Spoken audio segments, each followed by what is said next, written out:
evaluar correctamente una imagen como una panorámica, ¿no? Es por eso de que a partir de estas limitaciones 2D suele aparecer lo que vendría a ser hoy en día lo que todos utilizamos, la tomografía combi, la tomografía volumétrica combi. Esta tomografía volumétrica es una imagen tridimensional que nos permite dar una precisión de un alto diagnóstico, nos da una alta calidad en precisión, con sus diversos cortes multiplanares y también con su renderizado 3D. ¿Sí? Podemos observar también todo lo que es nuestro complejo maxilofacial. Y esta tomografía combi no ha sido ajeno al ingresar también a lo que es nuestra especialidad de implantología dental. Si bien es cierto, ha permitido, ayuda mucho en el tema de implante dental por su avance tecnológico, ¿no? Porque es una imagen tridimensional que va a mostrar una alta resolución y va a poder facilitar con lo que es la planificación y ejecución de tratamientos.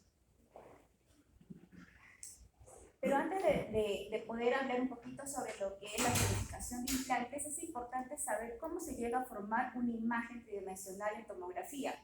Aquí tenemos dos imágenes que vendría a ser una tomografía axial computarizada y una tomografía volumétrica diascónica. Aquí podemos observar a nuestro espesionario, el paciente está recostado, tenemos la fuente de rayo y tenemos nuestros detectores. ¿Sí? La fuente de rayo va en forma de abanico y es así donde va a ir girando a 360 grados y nos va a ir formando cortes, slides, como podemos observar aquí en esta manzana. Y es así como se forma lo que vendría a ser una tomografía axial computarizada.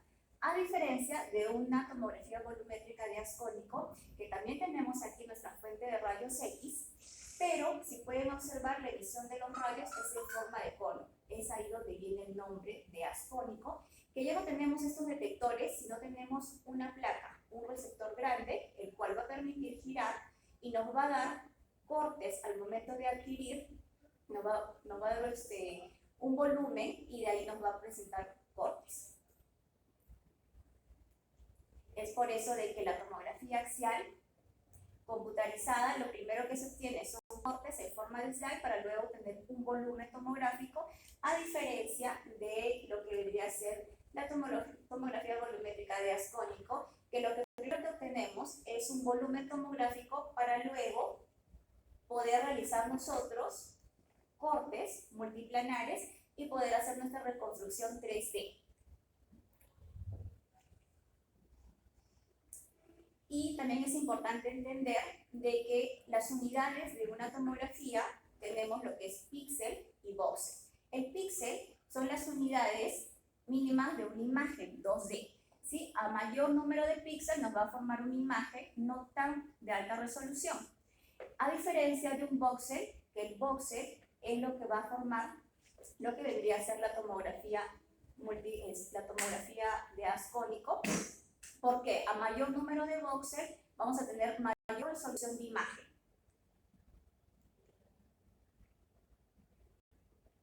Para ello es importante saber qué tipo de campo de visión o cuáles existe en el campo de la tomografía. Si tenemos en la literatura, si bien es cierto, nos indica de que hay tres tipos de campo. El campo grande, que es el campo de cráneo completo, el que nos permite observar lo que son vías aéreas, ATM, que sirve también para ortodoncia, cirugías ortognáticas. Tenemos el campo mediano, que suele utilizarse para evaluación de terceras molares, para colocación de implantes dental, algún tipo de patología o dientes retenidos. Y tenemos el campo pequeño, que es el reducido, que puede abarcar de 1 a 3 piezas o hasta 4 piezas, y lo cual más se utiliza en el campo de la endodoncia. Si bien es cierto, los FOL o tipo de campos de visión, Field of View, va a depender también del tipo de marca del equipo. Si ven acá, nosotros hemos puesto, porque en CEDIS trabajamos con la marca Newton. ¿Sí? Entonces manejamos un campo de 16x18, que es el campo amplio, manejamos un campo de 10x10 y un campo de 4x4. Pero esto va a depender de la marca del equipo en el cual se haga la tomografía. Y es aquí donde viene la pregunta, la cual siempre suelen hacernos, indican cuál es la tomografía o cuál es el tipo de campo de visión o foco correcto para lo que debería ser implantes dentales. Y si bien es cierto, podemos hacer una adquisición de un campo amplio, pero lo más ideal es poder trabajar en un campo mediano, un campo bimaxilar de 10 por 10 y un campo solo unimaxilar, ¿no? El cual me va a dar de 200 micras una resolución adecuada para poder nosotros trabajar y poder hacer nuestra planificación de implante. Entonces, aquí viene lo que les estaba comentando. Nosotros si optamos por un campo amplio, vamos a tener una resolución de 400 micras. Si pueden observar, es un campo amplio que no se ve con mayor precisión, que es lo que vendría a ser de repente, queremos ver la zona del reborde alveolar, la zona del trabeculado, no lo vamos a ver de repente con exactitud, pero este tipo de campo sí nos puede servir para poder observar en cirugías ortognáticas en lo que concierne a ATM. Y esta acá diferencia de ese campo pequeño que tenemos de 75 micras, que vendría a ser un campo para endodoncia, ¿no? Que observamos que hay una mayor nitidez, una mayor resolución. Es por eso que vienen a taller estos 3 puntos importantes. Al momento de ustedes enviar su tomografía, el estudio solicitado, tienen que saber cuál es el tipo de campo correcto o para qué está destinado, cuál es el área de interés al cual vamos a observar o analizar.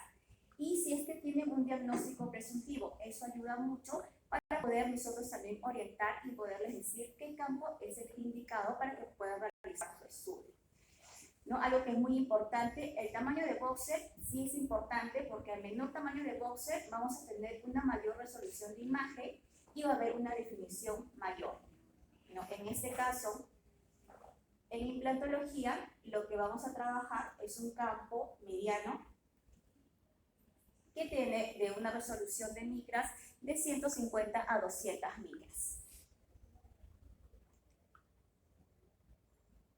Y aquí nos suele saltar otra pregunta que es también muy importante, ¿no? Porque he visto también que hay doctores donde, lo cual sí anteriormente sí se realizaba este tipo de estudio, realizaban con una sola radiografía panorámica. Esta es una reformación panorámica de un volumen tomográfico, lo tuve para poderles explicar. Y aquí salta la pregunta, ¿es suficiente una radiografía panorámica para la planificación de implantes?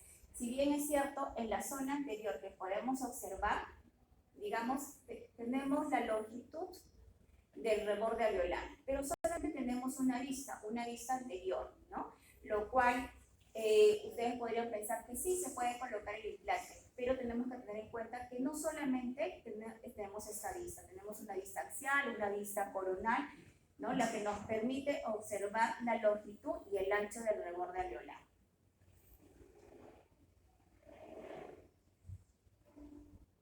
Entonces, de esa reformación panorámica realizamos cortes transaxiales y ¿qué observamos? Observamos, si bien es cierto, en la zona anterior pudimos ver de que teníamos longitud, ¿no?, del reborde alveolar, pero en el corte transaxial, a pesar que tenemos de longitud, no tenemos el ancho adecuado para poder colocar el implante, ¿no? Entonces, de repente aquí tendríamos que hacer un injerto óseo y tener en cuenta también las estructuras o variantes anatómicas que pueden estar en cercanía al momento de colocar el implante. Aquí, por ejemplo, vemos lo que es el conducto nasopalatino en zona anterior, o también suele aparecer lo que es el conducto sinuoso. Entonces, son variantes que suelen aparecer, que se tienen que considerar en zonas anteriores para poder colocar implantes. También nos permite observar estructuras anatómicas. Aquí, de igual manera, tenemos una brecha edéncula, donde también el doctor aquí quería colocar implantes en esta zona, y para verificar cuánto es que tiene de longitud o si hay algún tipo de variante anatómica, ¿no? Y se realizó la tomografía y pudimos hacer nuestra reformación panorámica, que es lo principal que tienen que hacer al momento de hacer su planificación quirúrgica. Reformación panorámica con nuestros cortes transaxiales, y observamos que en la zona anterior de la pieza 1-1 tenemos esta variante anatómica que vendría a ser el canal sinoso. A pesar de ello, nosotros hacemos la medición, pero ya depende del cirujano, ¿no?, de tomar sus reparos anatómicos para colocar el implante. Este es otro tipo de de estudio en el cual el doctor envía para poder verificar. Quería colocar en esta brecha, en esta zona posterior, implantes, pero le llamaba mucho la atención esta zona, esta imagen radiolúcida, circunscrita, que está proyectada a nivel del cuerpo mandibular, le llamaba mucho la atención. Entonces envió a su paciente para ver si era algún tipo de patología. Y aquí observamos, ¿no? Hicimos la captura del volumen tomográfico, observamos la deformación panorámica y lo que encontramos era de que es un defecto óseo de Stafford, ¿no? Entonces, son consideraciones, son variantes anatómicas que suelen aparecer y tener en consideración. Es por eso de que la tomografía es fundamental para la planificación quirúrgica al momento de colocar un implante, tanto en el pre como en el momento de la cirugía y en el post. Aquí también tenemos lo que son la bifurcación, que a veces suele aparecer a nivel posterior, la bifurcación del conducto del conducto dental inferior. Y ahora sí vamos a entrar de lleno a lo que vendría a ser la planificación del implante dental, ¿no? Para nosotros realizar la planificación del implante dental, tenemos que tener en cuenta estos tres pilares según la teoría, ¿no? Según nuestra literatura, nos indican de que es importante saber nuestra cantidad ósea, la calidad ósea que tenemos, ¿no? Y la simulación del implante. Son tres puntos fundamentales para poder nosotros hacer una buena planificación de implante, una buena planificación quirúrgica. Y lo vamos a detallar, ¿no? Aquí tenemos lo que es la cantidad ósea según la clasificación de Lacon y Carr. Tenemos 5 tipos de hueso, el tipo A, el B, el C, el D y el E, donde consideramos los primeros 3 que tienen en consideración la longitud, el ancho y la distancia que haya coronal, ¿no? Estos 3 tipos de huesos son planificables para poderlos trabajar. El tipo D y E podrían ser evaluados, se pueden colocar lo que vendría a ser injerto óseo. Y es aquí donde hacemos tomografía, ¿cómo se aplicaría? Aquí podemos observar, tenemos una primera medición de la longitud, ¿no? De esta zona vamos a colocar un implante en esta zona edéntula de la pieza 1,5. La longitud que tenemos es de 16,5, ¿sí? Pero si yo me voy más hacia mesial, ¿puede cambiar mi longitud? Sí, puede cambiar la longitud.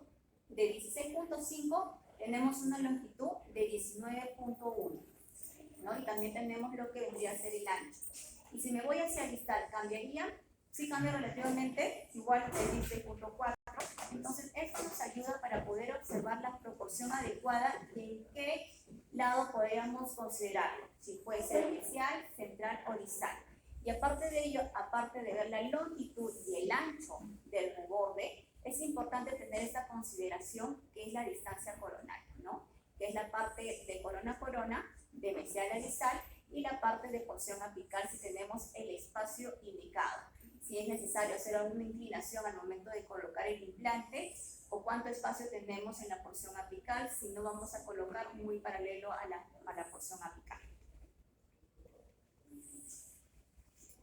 Con referente a la calidad ósea, tenemos 4 tipos de huesos. El primer hueso es el hueso compacto denso. Este hueso no es de buen pronóstico para poder colocar el implante, tiene muy poca vascularización, lo cual no ayudaría mucho. Tenemos el otro extremo, que es el hueso esponjoso, contravehiculación, un hueso osteopénico, que no habría tampoco una osteointegración. Entonces podemos trabajar con un tipo de hueso 2 y 3, ¿no? Que son huesos compactos, densos, que tienen espacios medulares adecuados, ¿no? Y con la irrigación adecuada para que pueda haber una osteointegración, y lo podemos ver mediante esos cortes tomográficos.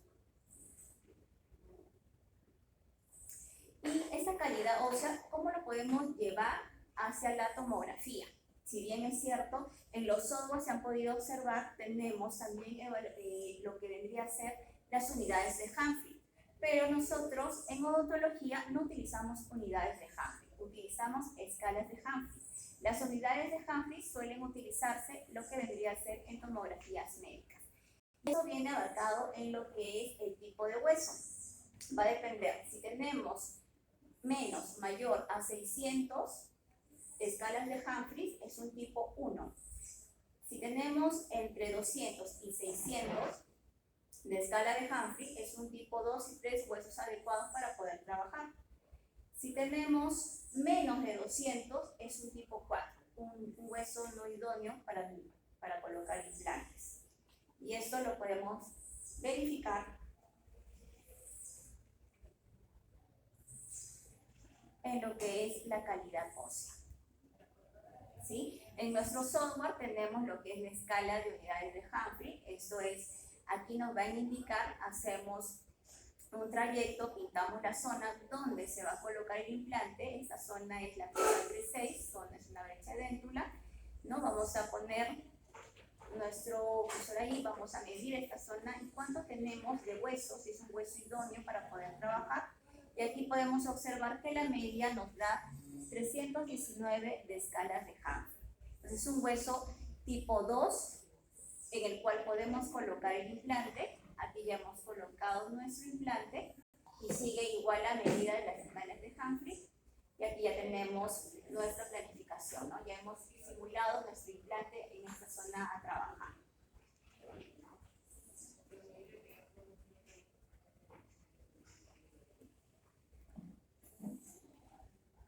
Para la simulación de implante, vamos a colocar un implante en esta brecha, en la zona de la 2.2, ¿sí?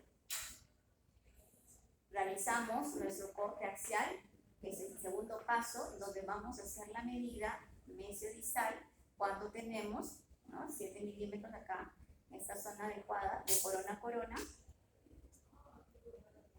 Realizamos lo que es nuestros cortes transaxiales, en el cual hacemos nuestra medida longitudinal que tenemos y tenemos también lo que es el ancho del reborde alveolar.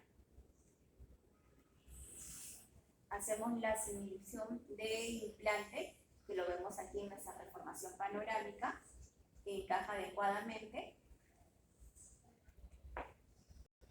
Y tenemos nuestro renderizado 3D, ¿no? Entonces, esto sería la planificación o la simulación del implante. Esto es lo que deberían ustedes hacer, doctores, al momento de hacer su plan de tratamiento para poder verificar si es el implante idóneo, adecuado al momento de hacer la cirugía. Si bien es cierto, los software que utilizamos tienen una biblioteca de implantes y pueden ya simular con el implante que ustedes van a colocar.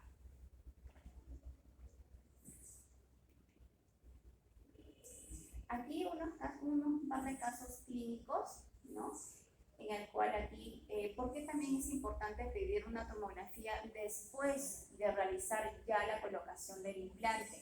Porque si bien es cierto, colocamos al inicio, tomamos la tomografía, pero luego tenemos que verificar y corroborar que hemos colocado el implante en la brecha déntula correcta, en la zona correcta y que no haya dañado ninguna estructura adyacente, ¿no? Aquí en esta imagen podemos observar que esta paciente llegó con una molestia en el lado superior izquierdo de esta zona y se le indicó realizarse una tomografía. ¿Y qué se encontró?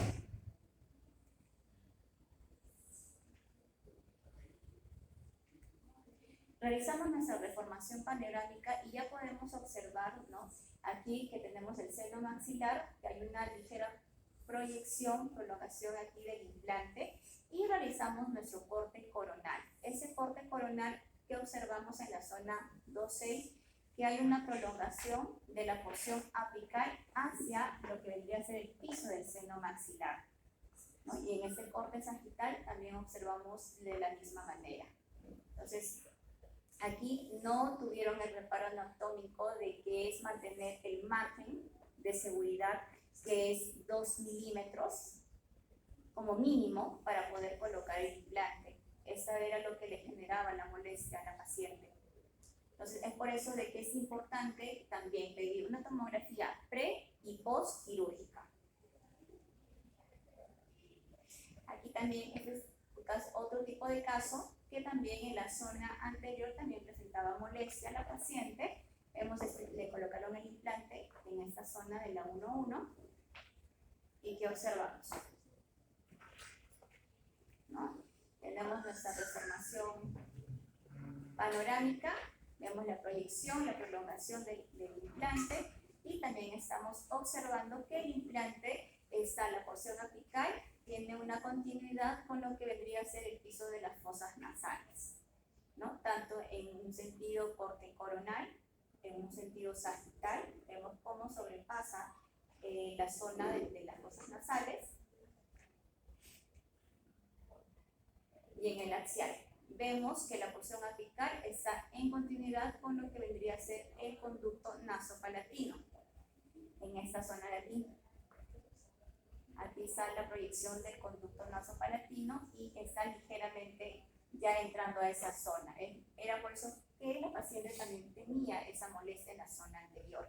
Y podemos observar en nuestro renderizado esas imágenes, ¿no? Entonces, nos ayuda mucho el que podamos evaluar a nuestros pacientes con una tomografía tanto pre y post para que no hayan esas complicaciones odontológicas, ¿no? Y que sea un éxito el tratamiento al colocar el implante.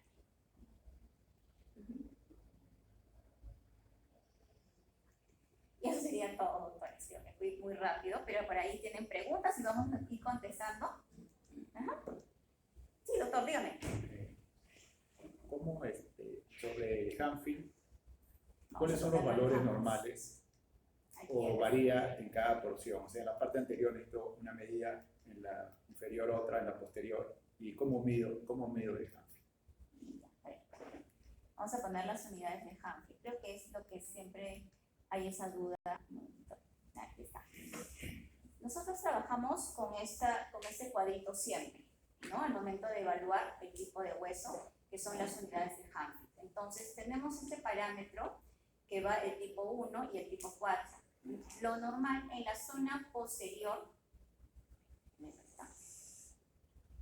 en zonas posteriores, el rango de las unidades de Hanfield suelen ir a partir de 3 hasta 5 escalas de Hanfield. ¿Y cómo lo medimos? Esto lo medimos mediante el software que tengamos, que trabajemos. Casi la gran mayoría de software tiene esa opción de escalas de Hanfield. Acá en Newton, que hemos trabajado, la opción de ellos es pintar toda la zona del reborde alveolar, lo pintamos, respetando nuestro trayecto de conducto dentario inferior, ¿no? Ahí lo hemos pintado para poder evaluar y nos va a dar un rango de 319 en escala de Hanfield, que si nos basamos en este cuadrito que les comentaba, si nos basamos en este cuadrito, está dentro del tipo 2 y 3, porque hay que tener consideraciones que si pasamos más de 600 de escala de Hanfield, es un tipo 1. Esta es la referencia y con esto se trabaja. Si pasamos menos, si es menos de 200, es un tipo 4. Y si estamos dentro de 200 y 600, es un hueso considerable a poder trabajar. Entonces, siempre es importante trabajar con este cuadro que es de Lincoln Ishaq. Es este artículo que hicieron en este año y es el que se basa para poder hacer lo que vendría a ser la escala de Hanfield. ¿Por ahí otro tipo de pregunta? Sí. Sí, doctor, dígame. Si mando un paciente a seis y quiero ver los tejidos blandos de la parte anterior, ¿cómo lo indico? Porque le ponen algodones, abrebocas o algo. ¿Cuál es el? Tejidos blandos, en tomografía con BIM no vemos tejidos blandos. Vemos lo que es tejidos óseos. Tejidos blandos vamos a ver en lo que es tomografías médicas. ¿Y qué es lo que realmente, o sea, qué desea ver? Solamente vamos a ver óseo, parte de diente y rebordes alveolares. Tenemos protocolos para, por ejemplo, para guías quirúrgicas separamos lo que vendría a ser las comisuras, los labios, para que no interfieran en el volumen tomográfico y puedan utilizarlo y hacer el match al momento de hacer el flujo digital. Pero en tomografías con BIC no vemos tejidos blandos, solo tejidos óseos. O sea, solamente con las guías, pero no ponen algodones o abrebocas en la parte anterior. Claro, lo que pasa, o sea, ahí va otra pregunta. ¿Cuál es nuestro protocolo al momento de colocar al paciente para guías quirúrgicas? El protocolo es utilizar separadores y algodones de zonas vestibulares y linguales para que no obstruya al momento de que se va a hacer la tomografía. Y eso es para las guías quirúrgicas, porque también necesitamos lo que es el escaneo y aún más en el software y poder hacer lo que es la guía. ¿Otro tipo de preguntas? Sí, doctor. Cuando en ortodoncia se emplean implantes, se escoge siempre buscar un hueso más corticalizado para evitar justamente que se mueva el implante, porque se integra mejor al hueso cortical. ¿Por qué en este caso el hueso tipo 1 no sería adecuado? El hueso tipo 1 no sería el indicador.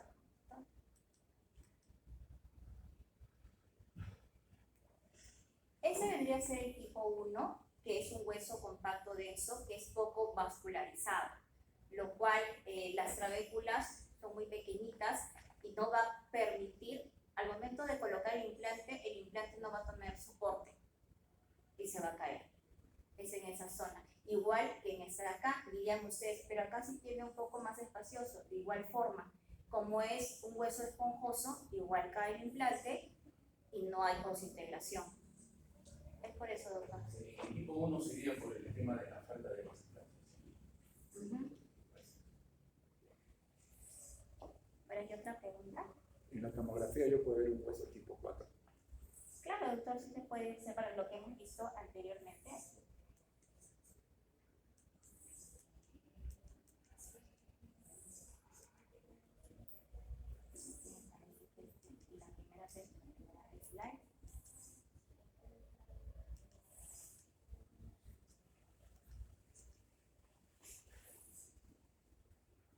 Ese tipo de... Por las trabéculas. Sí, por las trabéculas. Aquí, por ejemplo, ¿cómo lo podemos observar? Por ejemplo, en esta zona de acá tenemos menos ancho de hueso, y aquí podemos observar, si pueden ver estas zonas oscuras que se manejan en tomografía. Ya no manejamos lo que es radiolúcido ni radiocaco, sino utilizamos lo que es hipodenso o hiperdenso. Hipodenso vendría a ser lo que es radiolúcido. Entonces, si pueden observar estas zonas pequeñitas, hipodensas, que vendría a ser lo que es el trabeculado óseo, ¿no? Entonces es ahí donde nosotros podemos abusar un poco la vista y poder diferenciar los tipos de hueso. Si le llega un paciente con que esta zona no presenta estas zonas hipodensas pequeñas, ya podemos sospechar de que puede ser un tipo 1 o un tipo 4 de hueso. ¿Y qué solución plantean ahí al paciente si el hueso no es el más adecuado? O sea, ¿cambian el grosor del implante? Bueno, nosotros igual, nosotros en la parte de diagnóstico hacemos un diagnóstico presuntivo. En radiología damos un diagnóstico presuntivo, no damos un diagnóstico presuntivo. Nosotros les comunicamos al cirujano de que si tiene este tipo de hueso, hacemos la medición o le damos opciones en medir en diferentes zonas. Es ahí donde se abarca, puede ser en zona mesial o distal, cambiar la ubicación o cambiar la inclinación al momento de hacer esta medición también, ¿no? Pero ya es comunicación directa con el cirujano, porque también podemos simular y con el tipo de implante que ustedes trabajan. ¿Otra pregunta por ahí? O sea, pongamos un ejemplo. Yo quisiera poner acá en la parte inferior posterior generalmente, que a veces el implante se hunde. Yo lo mando a tomar en serio y ustedes me dicen, no pongas ahí. No, nosotros no le decimos, no ponga ahí. Nosotros lo describimos. ¿Pero cómo? Lo describimos indicando que la zona edéntula, la brecha edéntula, tiene atrofia, no, con corticales no definidas. Describimos de esa manera para poder nosotros indicar que no sea el hueso idóneo. Pero nosotros no le decimos, no doctor, usted no puede poner implantes en esa zona. Nos hacen las medidas, ¿no? Le hacemos las medidas y es ahí donde nos comunicamos con el doctor. Nosotros hablamos con el doctor para poder darle esa comunicación. O si el doctor tiene dudas con nosotros, igual, se recepciona la llamada y lo trabajamos. Pero nosotros como radiólogos nunca decimos, no puede colocar el implante. Nosotros solamente medimos, pero sí damos información al momento de hacer el informe. ¿Y cómo es tu parámetro cuando haces las medidas? ¿Cuántos milímetros para el mentoniano y para el dental inferior? Siempre dejamos 2 milímetros de margen de seguridad, siempre, y también va a depender del tipo. Nosotros en radiología manejamos siempre lo que vendría a ser en ancho de cortical a cortical, ¿no? Pero eso puede variar, depende de la escuela de ustedes también en implantología, a veces pueden medirlo de la cortical interna a la cortical interna, o del externo. Entonces nosotros en radiología siempre nos han dicho que va de externa a externa las medidas del ancho. Y la longitud también, siempre dejando un margen de la estructura anatómica que podríamos complicar, ¿no? Siempre de 2 milímetros como mínimo. Y del nasopalatino, porque hay un ejemplo de que estaba que no se podía poner. Ahí está. Sí. Aquí está. ¿Cómo lo sé? De ahí, por ejemplo, en esta zona de aquí, eso lo hicimos, pero después cambiamos la ubicación. Aquí hicimos la proyección, hicimos la longitud, pero nos vamos más hacia mesial o más hacia distal.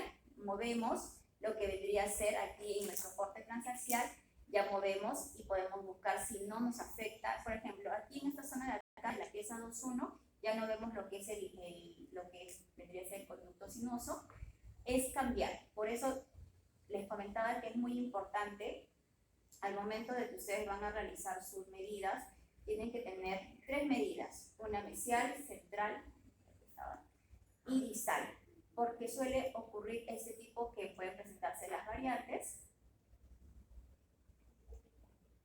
Digamos que sea ese caso, ¿no? Tengo una central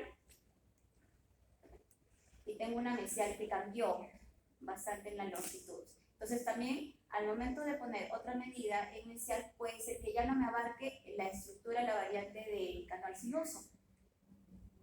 Ese es 2 milímetros también alejado. Sí, y las medidas, y como sabemos ya en la literatura, al momento de colocar un implante de la pieza dentaria al implante tenemos 1.5 milímetros de distancia. Si vamos a colocar un implante seguido con otro, mínimo son 3 milímetros de distancia al momento de hacer estos cortes transaxiales. Eso es como mínimo lo que nos indica la literatura. Por ahí otra pregunta.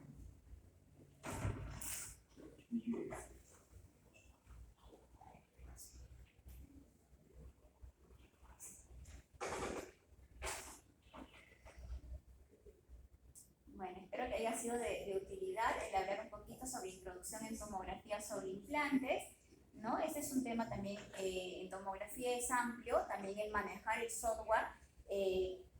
Primero se indica lo que es lo básico para luego ir ya específicamente en medidas, en pintar, en reconocer las estructuras o las variantes anatómicas.